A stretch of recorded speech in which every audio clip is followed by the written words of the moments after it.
महाडा के मुंबई बोर्ड के 2030 घरों के लॉटरी के एप्लीकेशन प्रक्रिया चालू है। इस बीच कई लोग जानना चाहते थे कि ईएमडी यानी अर्नेस्ट मनी डिपॉजिट जब आप एप्लीकेशन करते हैं तो उस वक्त भरना होता है तो कितना भरना होता है। तो चार कैटेगरीज हैं, ये तो आप जानते ही हैं। चारों कैटेगरीज कौन कौन से हैं? पहला कैटेगरी है इकोनॉमिकली वीकर सेक्शन, उसके बाद में आता है लोअर इनकम ग्रुप एलआईजी, उसके बाद आता है एमआईजी यानी मिडिल इनकम ग्रुप, और सबसे ऊपर है हाई इनकम ग्रुप यानी एचआईजी।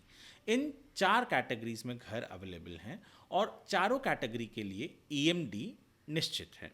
तो यदि आप ईडब्ल्यूएस में एप्लीकेशन कर रहे हैं तो आपको ईएमडी जो है वो 25,000 भरना है। उसके साथ 25,000 के साथ आपको 590 रुपये भरना है, यानी टोटल 25,590 रुपये ये आपका ईएमडी है।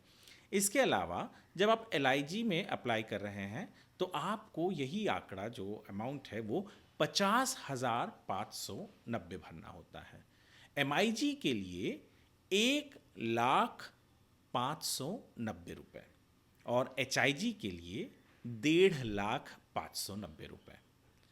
इसके अलावा जब आप एप्लीकेशन कर रहे हैं प्रधानमंत्री आवास योजना में, यानी प्रधानमंत्री आवास योजना में ईडब्ल्यूएस कैटेगरी में जो एप्लीकेशन देते हैं उसके लिए भी एक ईएमडी निश्चित की गई है जो है 10,590।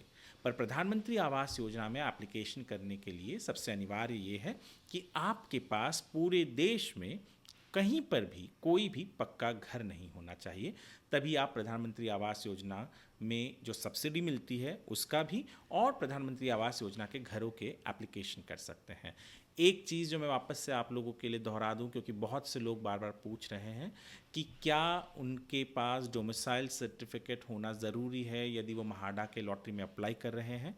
तो जी हाँ, महाराष्ट्र का डोमिसाइल होना यानी 15 साल आपने महाराष्ट्र में बिताए हैं ये साबित करने के लिए डोमिसाइल सर्टिफिकेट जो होता है ये आपके पास होना ज़रूरी है, अनिवार्य है, मैंडेटरी है कि आप जब महाडा के लॉटरी में एप्लीकेशन करते हैं।